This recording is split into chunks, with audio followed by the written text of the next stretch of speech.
الحمد لله نحمده ونستعينه ونستغفره ونؤمن به ونتوكل عليه ونعوذ بالله من شرور أنفسنا ومن سيئات أعمالنا من يهده الله فلا مضل له ومن يضلله فلا هادي له ونشهد أن لا إله إلا الله وحده لا شريك له ونشهد أن سيدنا ومولانا محمدا عبده ورسوله أما بعد فأعوذ بالله من الشيطان الرجيم بسم الله الرحمن الرحيم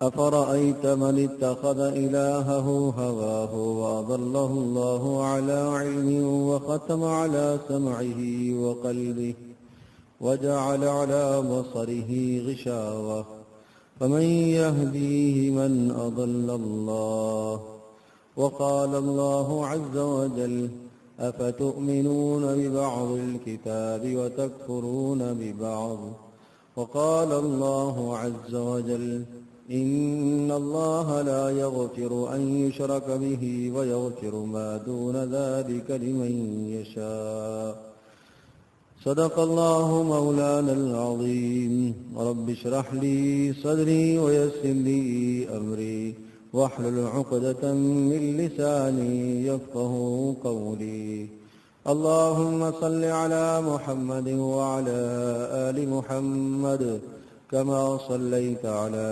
إبراهيم وعلى آل إبراهيم إنك حميد مجيد اللهم بارك على محمد وعلى آل محمد كما باركت على إبراهيم وعلى آل إبراهيم إنك حميد مجيد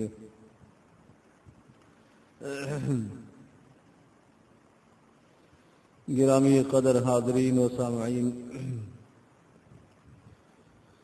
قرآن مقدس کی مختلف صورتوں میں سے چند آیات مقدسہ اس وقت کی نشست میں آپ حضرات کے سامنے تلاوت کی گئیں۔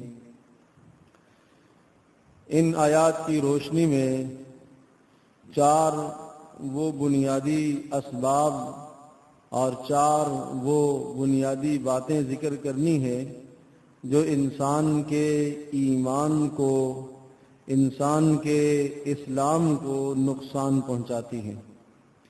اگر آدمی ان چار اسباب سے اپنے آپ کو بچا لیتا ہے اور ان چار برائیوں سے اپنے آپ کو بچا لیتا ہے اور ان چار بری عادات سے اپنے آپ کو بچا لیتا ہے تو انسان کا ایمان اور اسلام دونوں کے دونوں محفوظ رہیں گے۔ انسان کے پاس سب سے قیمتی ذخیرہ اس کا ایمان ہے۔ ایمان اور اسلام میں تھوڑا سا فرق ہے۔ جب ہم لفظ اسلام ذکر کرتے ہیں تو اس میں ایمان بھی آ جاتا ہے، اور جب ایمان ذکر کرتے ہیں تو اس میں اسلام بھی آ جاتا ہے۔ البتہ جب دونوں ایک ساتھ ذکر ہوتے ہیں، ایک ہی جگہ دونوں ذکر کیے جاتے ہیں، تو پھر اسلام کا معنی الگ ہے اور ایمان کا معنی الگ ہے۔ اس لیے محدثین نے، مفسرین نے ایک ضابطہ لکھا ہے کہ اسلام اور ایمان جب دونوں ایک جگہ جمع ہوتے ہیں تو پھر دونوں کا الگ الگ معنی ہوتا ہے، اور جب دونوں میں سے کوئی ایک ذکر کیا جاتا ہے تو پھر دونوں مراد ہوتے ہیں۔ اب سمجھیے فرق کیا ہے۔ بس فرق اتنا سا ہے، ایک مثال سمجھیے، ایک درخت ہے اور اس درخت کی زمین میں جڑیں موجود ہوتی ہیں، وہ نظر نہیں آتی، اور جڑیں جتنی مضبوط ہوتی ہیں، جتنی تہ تک گئی ہوئی ہوتی ہیں، اور ان جڑوں کو پانی پہنچتا رہتا ہے، انہیں کھاد اور خوراک پہنچتی رہتی ہے، تو جڑیں مضبوط ہونے کا نتیجہ پھل کی شاخوں پر ظاہر ہوتا ہے کہ شاخوں پر اچھے پتے لگتے ہیں، شاخوں پر پھول لگتے ہیں، شاخوں پر پھل لگتا ہے، بالکل یہی مثال سمجھیے کہ ایمان جڑ کی طرح ہے اور اسلام پھل کی طرح. جب یہ دونوں الگ الگ ذکر ہوتے ہیں تو پھر یہ فرق ہوتا ہے کہ اسلام آدمی کے دل میں ہوتا ہے، ایمان آدمی کے دل میں ہوتا ہے. عقیدے کا نام ایمان ہے. اللہ کے بارے میں ایک آدمی نے کیا عقیدہ قائم کیا ہوا ہے وہ اس کے دل میں ہے. آخرت کے بارے میں اس نے کیا عقیدہ قائم کیا ہوا ہے وہ اس کو دل میں ہے. نبی پاک صلی اللہ علیہ وسلم کے متعلق وہ کیا عقیدہ رکھتا ہے یہ عقیدہ اس کے دل میں ہے. یہ چھپا ہوا ہے، یہ نظر نہیں آتا.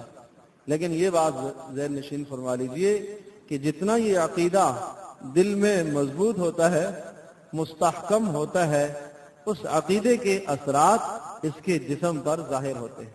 یہ جسم کیا ہوتا ہے؟ یہ اس درخت کے پھلوں کی طرح ہے، یہ جسم درخت کے پتوں کی طرح ہے، یہ جسم درخت کے پھولوں کی طرح ہے. پھر اس کی زندگی میں اسلام سجا ہوا نظر آتا ہے. اسلام ظاہری علامتوں کو کہا جاتا ہے. اسی لیے نبی پاک صلی اللہ تعالی علیہ وسلم سے سوال پوچھا گیا اور سائل پوچھنے والے حضرت جبریل علیہ السلام ہیں. انہوں نے آ کر حضرت صلی اللہ علیہ وسلم سے پوچھا کہ مل ایمان، ایمان کیا ہوتا ہے؟ یہ اس وقت کی بات ہے کہ جب رسول پاک صلی اللہ علیہ وسلم پر وحی کا سلسلہ مکمل ہونے کے قریب تھا. گویا کہ 23 سال میں حضرت جبریل علیہ السلام جو احکام اللہ پاک کے حکم سے لے کر آئے ہیں ان تمام احکام کا خلاصہ حضرت جبریل علیہ السلام نے نبی پاک صلی اللہ علیہ وسلم سے دریافت فرمایا. اور 6 سوالات تھے، ان 6 میں سے 2 سوال یہ تھے مل ایمان، ایمان کیا ہے؟ رسول پاک صلی اللہ علیہ وسلم نے وہی چیزیں ذکر فرمائی ہیں جن کا تعلق قلب سے ہے، دل سے ہے. ارشاد فرمایا ان تؤمن باللہ وملائکتہ ورسولہ وکتبہ والقدر خیرہ وشرہ من اللہ تعالی والبعث بعد الموت. کہ ایمان یہ ہے کہ دل میں اللہ تبارک تعالیٰ کی ذات علی پر بھروسہ ہو، رسولوں کو دلوں سے تسلیم کرو، آسمانی کتابوں کو دل سے تسلیم کرو، ملائکہ کو تسلیم کرو، اچھی اور بری تقدیر کے فیصلے اللہ کی طرف سے ہیں اس بات کو تسلیم کرو، اور مرنے کے بعد تم اٹھائے جاؤ گے اس بات کو تسلیم کرو. یہ تمہارا ایمان ہے. ظاہر سی بات ہے یہ ساری چیزیں دل سے تعلق رکھتی ہیں. پھر پوچھا اچھا اللہ کے رسول مل اسلام، اسلام کیا ہے؟ رسول پاک صلی اللہ علیہ وسلم نے پھر اسلام کے ظاہری اعمال بتائے. ان تشہد اللہ الہ الا اللہ وان محمدا رسول اللہ، کہ تم اپنی زبان سے اس بات کا اقرار کرو. اب دل کی بات نہیں کہی، زبان سے اقرار کرو کہ اللہ کے سوا کوئی عبادت کے لائق نہیں. زبان سے اقرار کرو کہ محمد صلی اللہ علیہ وسلم اللہ کے رسول ہے. وتقیم الصلاۃ، نماز کو قائم کرو، یہ اسلام ہے. وتؤتی الزکاۃ، زکوٰۃ کو ادا کرو، یہ اسلام ہے. وتصوم رمضان، رمضان کے روزے رکھو، یہ اسلام ہے. وتحج البیت ان استطعت الیہ سبیلا، استطاعت ہو تو بیت اللہ کا حج کرو، یہ اسلام ہے. حضرت صلی اللہ علیہ وسلم نے اسلام کی موٹی موٹی علامتیں ذکر فرمائی جن سے اسلام کو پہچانا جاتا ہے. ظاہر ہے یہ ساری چیزیں اعمال سے تعلق رکھتی ہیں، یہ ساری چیزیں انسان کے جسم پر سجتی ہیں. نماز نظر آتی ہے، نمازی نظر آ رہا ہے. زکوٰۃ نظر آنے والی چیز ہے. شہادتین کا اقرار، اشہد اللہ الہ الا اللہ اور اشہد ان محمدن رسول اللہ کا اقرار زبان سے ہوتا ہے، سنا جاتا ہے. اور اسی طرح سے زکوٰۃ کی ادائیگی نظر آتی ہے، رمضان کا روزہ نظر آتا ہے، حج بیت اللہ نظر آتا ہے. یہ سارے وہ اعمال ہیں جو دکھنے والے ہیں، نظر آنے والے ہیں، ان کو اسلام کہا گیا. تو میں یہ عرض کر رہا تھا کہ ایمان اور اسلام میں بس اتنا فرق ہے کہ ایمان کا تعلق دل سے ہوتا ہے، اسلام کا تعلق ظاہری اعضاء سے ہوتا ہے. اور جب دونوں میں سے کوئی ایک ذکر ہوتا ہے، صرف اسلام ذکر ہوتا ہے تو پھر ایمان بھی مراد ہوتا ہے. اور جب ایمان ذکر ہوتا ہے تو اس کے ساتھ اسلام بھی آ جاتا ہے. جب دونوں ایک ساتھ ذکر ہوتے ہیں تو پھر ایمان کا تعلق دل سے اور اسلام کا تعلق ظاہری اعمال سے. یہ عرض کیا کہ ایمان اور اسلام کیا ہے. اب یہ عرض کر رہا ہوں کہ یہ ایمان اور اسلام انسان کے پاس سب سے قیمتی اثاثہ ہے. یہ ایمان اور اسلام انسان کے پاس سب سے قیمتی ذخیرہ ہے. حضرات انبیاء علیہ الصلوۃ والسلام اسی ایمان کے تحفظ کے لیے دنیا میں بھیجے گئے. اسی اسلام کے تحفظ کے لیے نبیوں کو دنیا میں بھیجا گیا. ایک نبی نے ایک طویل زمانہ محنت کی اور محنت کرنے کے بعد اگر ایک فرد اس ایمان پر مر گیا، ایک فرد اس کی موت اسلام پر آ گئی، تو نبی یہ سمجھتا ہے کہ میں 100% کامیاب ہو گیا، میں اپنے نتیجے میں کامیاب ہو گیا. اس لیے کہ جو مجھے منصب دیا گیا تھا، جو مجھے ذمہ داری سونپی گئی تھی، میں نے اس ذمہ داری کا 100% حق ادا کر دیا. اور یہاں تک کہ ایک نبی ساری زندگی محنت کرتا رہا، وہ 50 سال 60 70 80 سال ہاں سال محنت کرتا رہا، ایک آدمی بھی مومن نہ بن پایا، ایک آدمی بھی مسلم نہ بن پایا. اللہ کی نگاہوں میں یہ نبی بھی کامیاب ہے. کیوں؟ اس لیے کہ اس نے محنت کی. ایک آدمی کو آپ ملازمت پر رکھتے ہیں اور آپ نے اس کو اپنی دکان پر بیٹھایا ہے، صبح سے لے کر شام تک بیٹھا رہا، گاہک کوئی بھی نہیں آیا، ایک آدمی بھی نہیں آیا، تو آپ یہی کہیں گے کہ بھئی یہ تو اجرت کا مستحق تو ہے، اس لیے کہ یہ میرے کام سے بیٹھا ہوا ہے، اس نے اپنی طرف سے کوئی کسر نہیں چھوڑی. یہ آواز لگاتا رہا، جو اسے بن پڑتا تھا وہ کرتا رہا. نبی بھی آواز لگاتے رہے، کہتے رہے. کسی نے مانا، کسی نے نہ مانا، وہ اللہ پاک کے ہاتھ میں ہے ہدایت کا دینا. کسی کو ہدایت ملی، کسی نے نبی کی بات پر لبیک کہا، کسی نے نہیں کہا، لیکن نبی اس دنیا سے کامیاب ہی گیا، چاہے اس پر کسی نے ایمان لایا ہو جب بھی، اور ایمان نہ لایا ہو جب بھی وہ کامیاب گیا. تو اب یہ سمجھے، عرض یہ کر رہا تھا کہ ایمان اور اسلام انسان کے پاس سب سے قیمتی ذخیرہ ہے. ایمان اور اسلام یہ آدمی کے پاس سب سے قیمتی ذخیرہ ہے. اتنا قیمتی ذخیرہ کہ اس قیمتی ذخیرے کے لیے جان اگر چلی جائے تو بھی کوئی بات نہیں. مال سارا چلا جائے، ایمان بچ گیا تو سودا سستا ہے. جان چلی گئی، ایمان بچ گیا تو بھی سودا سستا ہے، کوئی بات نہیں. اللہ کے یہاں یہ اجر پائے گا. کسی صورت میں ایمان اور اسلام پر سمجھوتا نہیں کیا جا سکتا. کسی صورت میں دین پر، مذہب پر سمجھوتا نہیں کیا جا سکتا. رسول پاک صلی اللہ علیہ وسلم کی سنت طیبہ یہی ہے. اب یہ سمجھیے کہ یہ ایمان اتنا قیمتی ہے. اس ایمان کے تحفظ کے لیے صحابہ نے مارے بھی کھائی ہیں، صحابہ کو پیٹا گیا. حضرت بلال رضی اللہ تعالیٰ عنہ کو زمین پر لٹایا گیا، گرم تپتی دھوپ میں لٹایا گیا، پیٹا گیا، مارا گیا. یہ سب برداشت کیا لیکن ایمان نہیں چھوڑا. زبان سے وہی جملہ تھا کہ اللہ ایک ہی ہے. کہنے والوں نے کہا کہ اتنا کہہ دو کہ بتوں سے بھی کچھ ہوتا ہے. نہیں کرنا، یہ کہنے سے ایمان چلا جائے گا.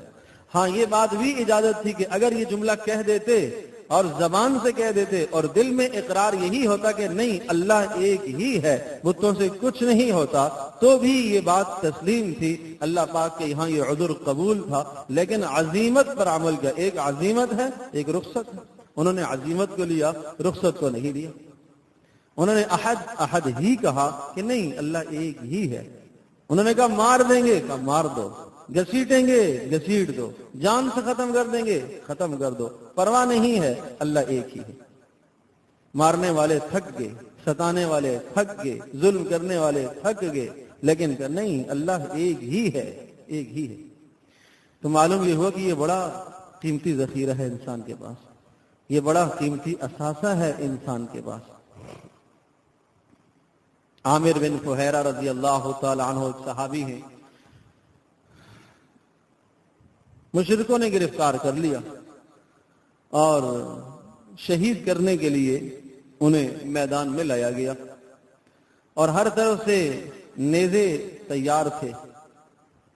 اور ایک نیزہ جیسے ہی آ کے لگا، جسم سے خون کا فوارہ چھوٹا اور زمین پر گرے.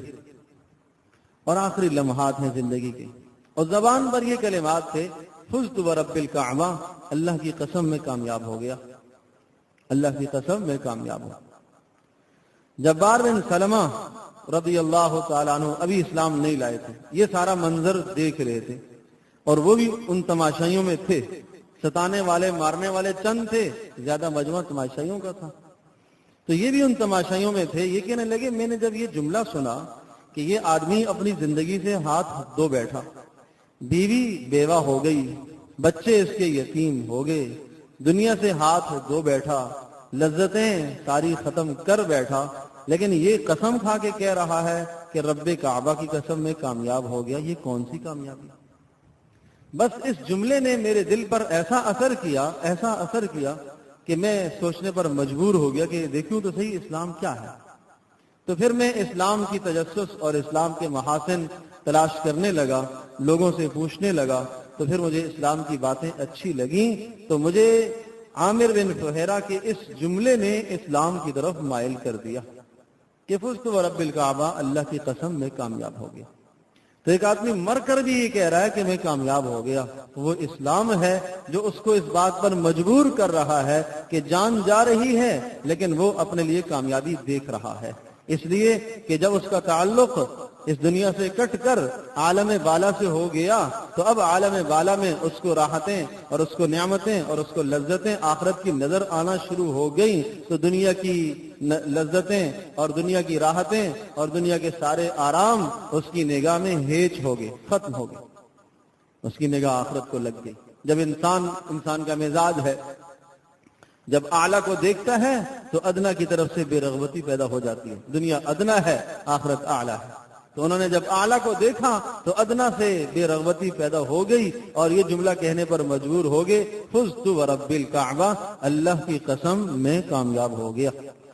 تو میرے عزیز دوستو اور بزرگوں، میں یہ عرض کر رہا تھا کہ یہ ایمان اتنا قیمتی ہے۔ یہ تو تمہید تھی ان 4 باتوں کے لیے جو ابھی مجھے آپ کے سامنے عرض کرنی ہے کہ اس ایمان کو اور اسلام کو برباد کرنے کے 4 اسباب ہیں، ان اسباب سے ہم اپنے آپ کو بچائیں۔ ایک سبب کفر ہے، کفر سے انسان کا ایمان برباد ہو جاتا ہے۔ اب آپ کہیں گے کہ کفر کا مطلب کیا؟ ہم تو سارے کے سارے مسلمان ہیں، اس لیے تو نماز ادا کرنے کے لیے آئے ہیں۔ امام بخاری رحمۃ اللہ علیہ نے اپنی صحیح بخاری کے شروع میں ایک باب باندھا ہے، باب الکفر دون کفر۔ کفر کی کئی قسمیں ذکر کی انہوں نے۔ ایک تو کفر وہی ہے کہ ایک آدمی اللہ کی ذات عالی کا انکار کرے، معاذ اللہ ثم معاذ اللہ، جس کو آپ کہتے ہیں دائرہ اسلام سے خارج ہو گیا۔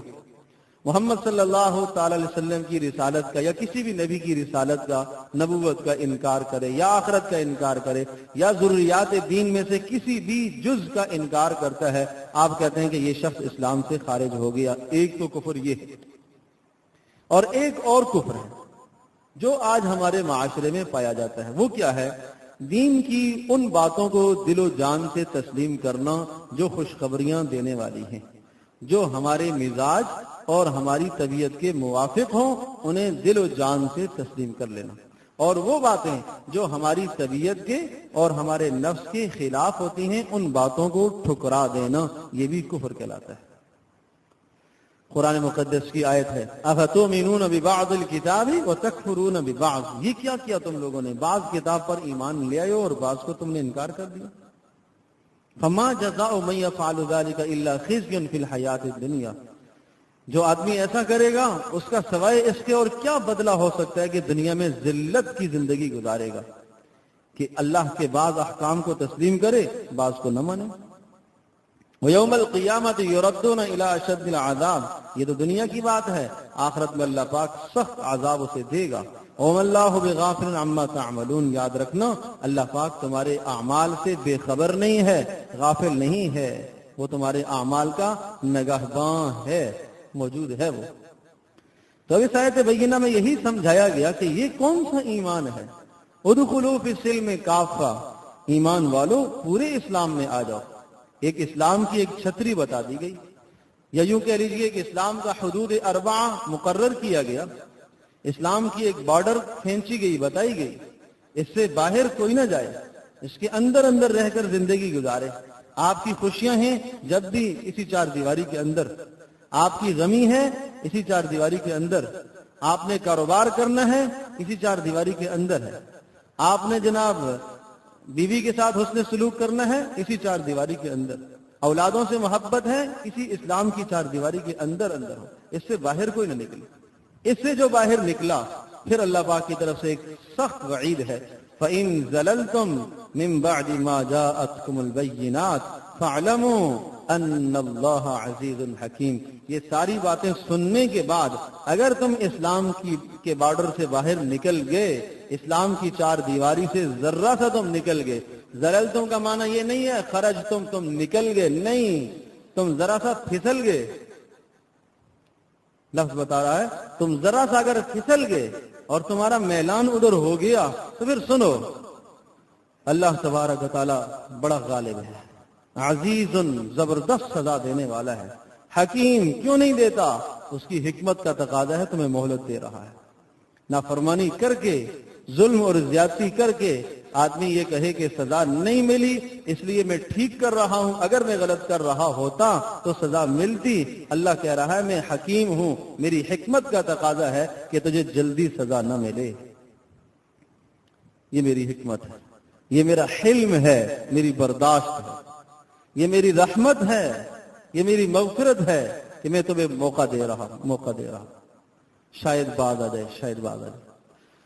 اسی لیے قرآن مقدس میں سورۃ النساء میں یہ مضمون ذکر فرمایا، أَلَمْ تَرَ إِلَى الَّذِينَ يَزْعَمُونَ أَنَّهُمْ آمَنُوا بِمَا أُنزِلَ إِلَيْكَ وَمَا أُنزِلَ مِن قَبْلِكَ وَيُرِيدُونَ أَن يَتَحَاكَمُوا إِلَى الطَّاغُوتِ وَقَدْ أُمِرُوا أَن يَكْفُرُوا بِهِ وَيُرِيدُ الشَّيْطَانُ أَن يُضِلَّهُمْ ضَلَالًا بَعِيدًا۔ یہ کیسے لوگ ہیں جو یہ کہتے ہیں، جو زعم اور خیال قائم کرتے ہیں کہ ہم ایمان لائے جو اللہ نے اتارا اس پر، یعنی قرآن مجید، اور ایمان لائے جو اللہ پاک نے قرآن مجید سے پہلے اتارا، یعنی تورات، انجیل، زبور، ان پر ہم ایمان لائے، دل و جان سے ہم تسلیم کرتے ہیں، یہ زبان سے اقرار کرتے ہیں، وَيُرِيدُونَ أَن يَتَحَاكَمُوا إِلَى الطَّاغُوتِ، لیکن جب باہمی فیصلے کی بات آتی ہے تو فیصلہ قرآن کا تسلیم نہیں کرتے، کسی اور کا تسلیم کرتے ہیں۔ یہ کیسا ایمان ہے؟ یہ کیسا ایمان ہے؟ وَقَدْ أُمِرُوا أَن يَكْفُرُوا بِهِ، جب انہیں حکم دیا گیا کہ فیصلہ بھی تمہیں قرآن کا ماننا ہوگا، حکم بھی تمہیں قرآن کا ماننا ہوگا، معاملات میں، معاشرت میں، زندگی کے ہر شعبے میں قرآن مقدس کی ہدایت کو دل و جان سے تسلیم کرنا ہوگا۔ وَيُرِيدُ الشَّيْطَانُ أَن يُضِلَّهُمْ ضَلَالًا بَعِيدًا، شیطان اس طرح سے ان کو گمراہ کرنا چاہتا ہے، یہ زبان سے اقرار کریں اور یہ اپنے زعم میں اور اپنے خیال میں خوش ہوں کہ ہم مومن ہیں، ہم اسلام والے ہیں، لیکن شیطان کا داؤ ان پر چل چکا ہے، شیطان ان کو گمراہی کی طرف لے گیا ہے۔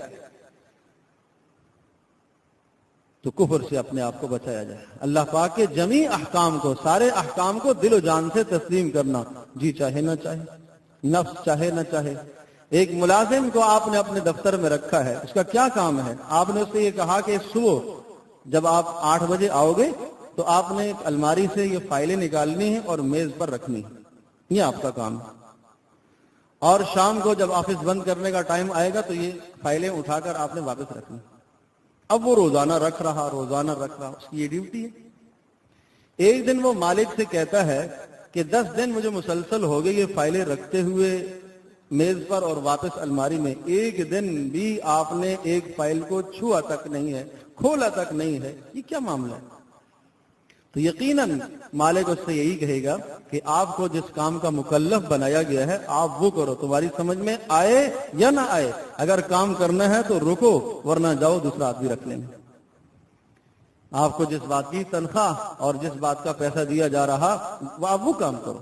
بالکل اسی طرح سے اللہ کا جو حکم آ گیا، جی مانے نہ مانے، نفس مانے نہ مانے، خواہش مانے نہ مانے، دل و جان سے اس کو تسلیم کرو۔ تو میں یہ عرض کر رہا تھا کہ اسلام، انسان کے ایمان اور اسلام میں جو رخنہ پیدا ہوتا ہے، جو خلیج پیدا ہوتی ہے، دراڑیں پیدا ہوتی ہیں، وہ کفر سے پیدا ہوتی ہیں۔ کفر سے اپنے آپ کو بچایا جائے۔ دوسری چیز ہے شرک ہے۔ شرک سے انسان کے اسلام کو، ایمان کو بڑا نقصان پہنچتا ہے، اور یہ یاد رکھیے گا کفر تو پھر دکھ جاتا ہے، نظر آتا ہے، شرک ایسا پوشیدہ دھیمک ہے کہ جو اندر سے اسلام کو کھوکھلا کرتا ہے، ایمان کی جڑیں کاٹتا ہے آہستہ آہستہ۔ یہ شرک کی جہاں جڑیں اٹھتی ہیں اور ہلکی ہلکی جڑیں پیدا ہوتی ہیں، پھر یہ جڑیں جان پکڑتے پکڑتے پکڑتے وہ توحید اور ایمان کی جڑوں کے اوپر غالب آ جاتی ہیں، بالآخر ایمان انسان کا مغلوب ہو جاتا ہے، شرک دل میں غالب آ جاتا ہے۔ الا للہ الدین الخالص، اللہ پاک کو تو خالص دین چاہیے، خالص دین چاہیے، خلوص چاہیے، اس میں ذرہ برابر ملاوٹ نہیں چاہیے، اس میں ذرہ برابر کسی قسم کا سمجھوتا نہیں چاہیے۔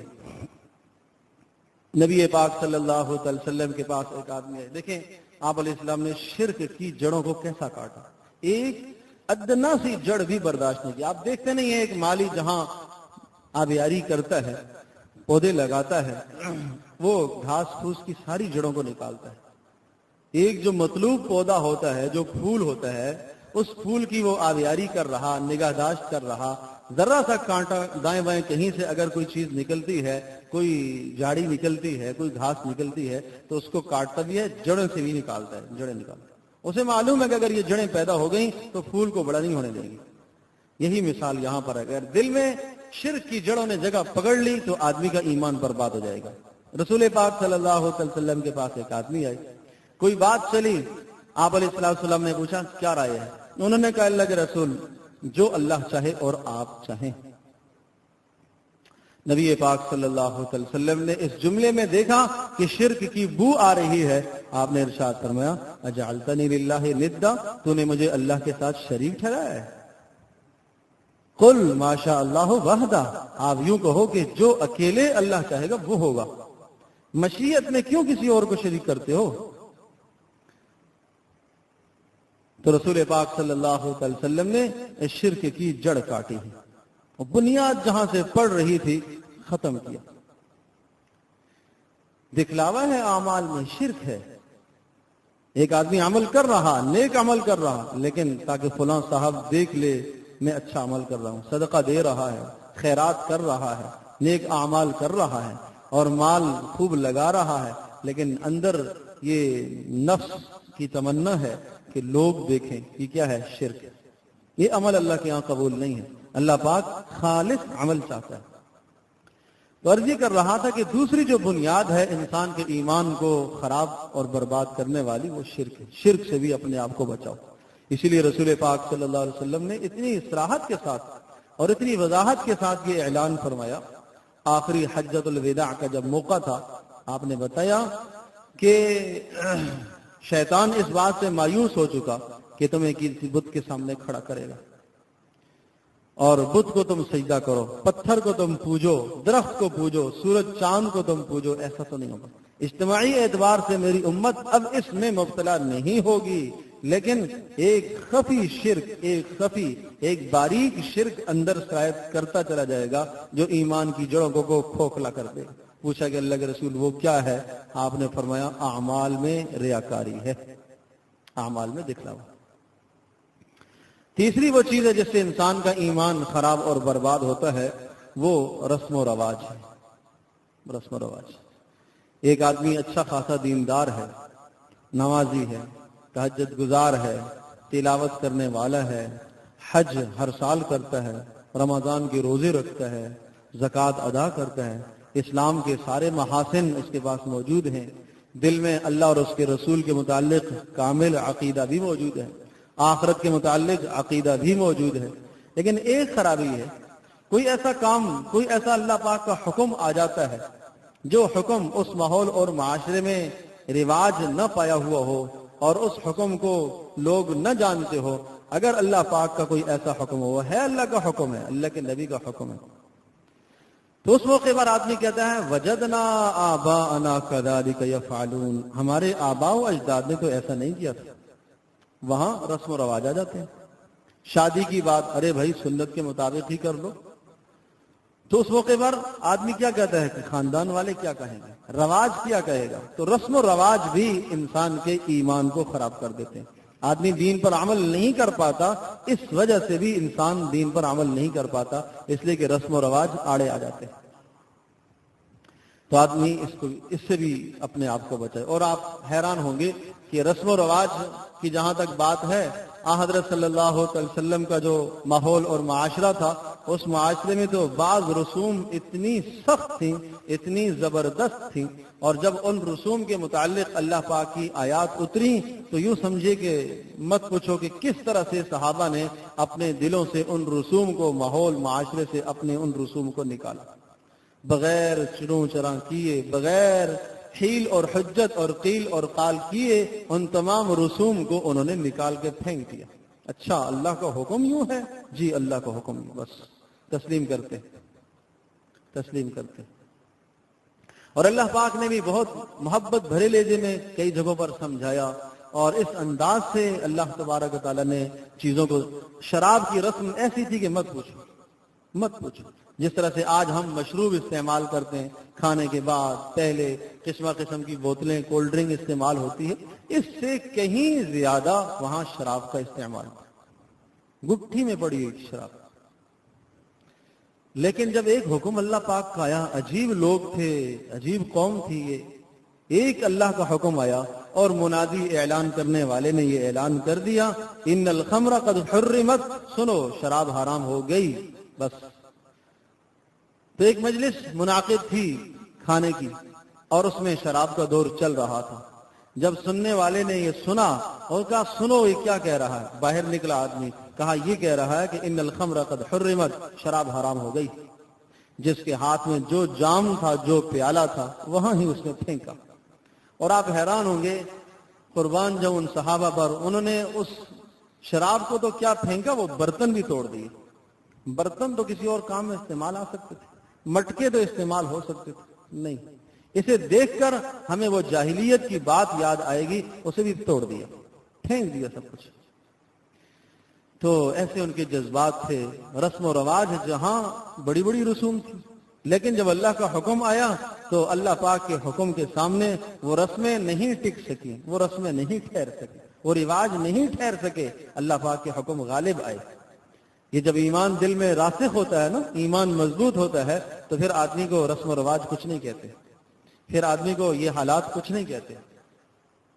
تو انسان کے ایمان اور اسلام کو جو تیسری چیز نقصان پہنچاتی ہے وہ رسم و رواج، اور چوتھی اور زبردست اور خطرناک چیز جو ہے انسان کے ایمان کو جو نقصان پہنچاتی ہے وہ خواہشات کی پیروی ہے، نفس کی پیروی۔ اس لیے قرآن مقدس میں ارشاد فرمایا، افرأیت من اتخذ الہہ ہواہ واضلہ اللہ علی علم وختم علی سمعہ وقلبہ وجعل علی بصرہ غشاوہ، جس آدمی نے خواہشات کے پیچھے چلنا اپنا مزاج بنا لیا، نفس کے پیچھے چلنا اپنا مزاج بنا لیا، تو کیا ہوگا؟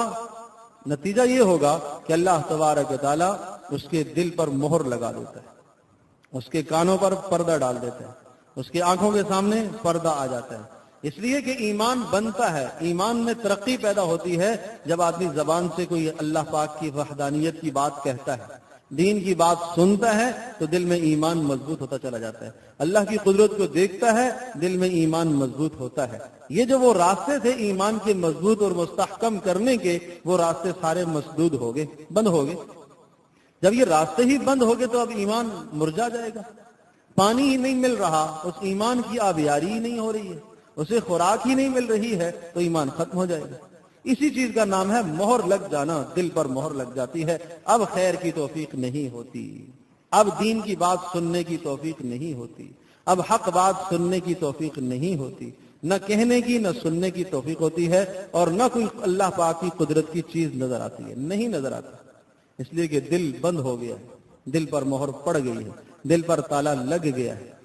ہاں یہ اللہ پاک کا بڑا فضل ہے کہ اللہ پاک اس تالے کو جب کھولتا ہے، اور اگر آدمی توبہ کرتا ہے تو تالا کھل جاتا ہے، پھر گناہ ہو جاتا ہے، پھر اگر ایسے ہے تو پھر توبہ کرتا ہے، پھر تالا کھل جاتا ہے، پھر کھل جاتا ہے۔ موت سے پہلے پہلے جب بھی یہ تالا کھلوانا چاہے، اس کے پاس چابی موجود ہے۔ کون سی چابی؟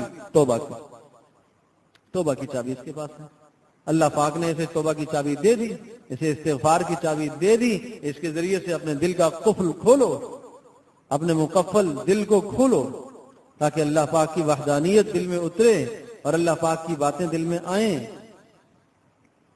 رسول پاک صلی اللہ علیہ وسلم کا فرمان گرامی ہے، ثلاث مہلکات، 3 چیزیں انسان کو برباد کر دیتی ہیں، ہلاک کر دیتی ہیں، خراب کر دیتی ہیں، اور انسان کو برباد کرنے کا مطلب یہ کہ اس کی دنیا آخرت تباہ ہو جاتی ہے۔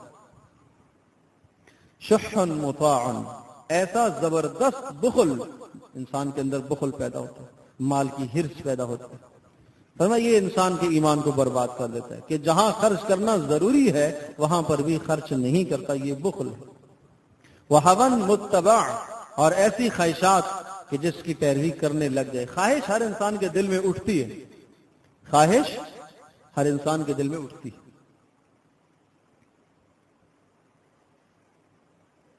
ایک بہت بڑے اللہ والے تھے، ان کو کسی نے کہا، اور سنیے بڑی اہم بات ہے کہ آپ کے دل میں مجھے اندازہ ہے کہ زنا کا خیال پیدا ہوتا ہے، سخت بات ہے۔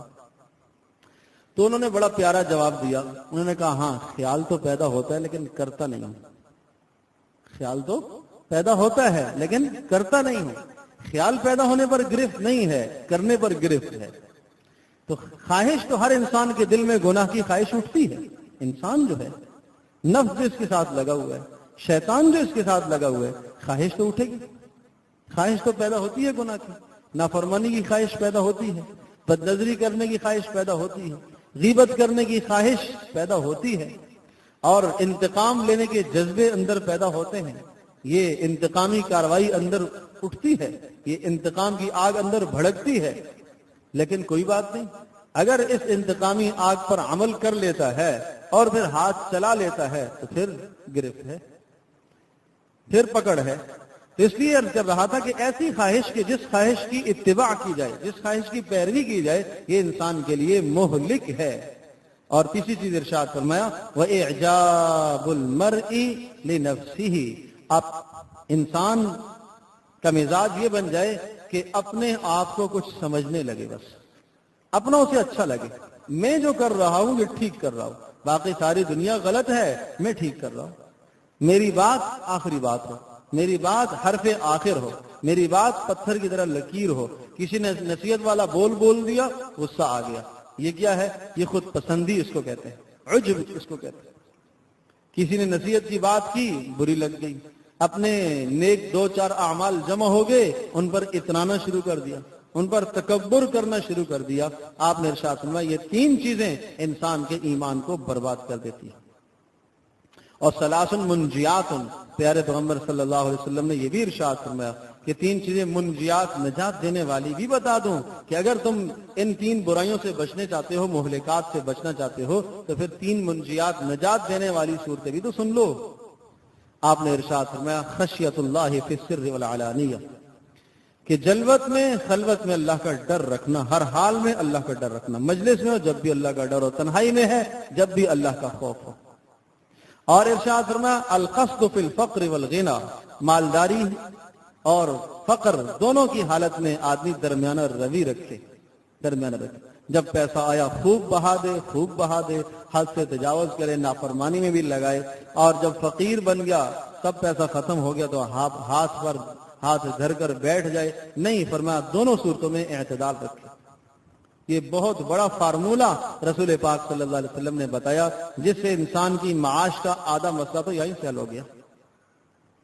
اور پھر تیسری بات ارشاد فرمائی العدل عند الرضاء والغضب، کہ جب غصہ ہے جب بھی انصاف کرنا، اور جب خوشی ہے تو جب بھی انصاف کرنا۔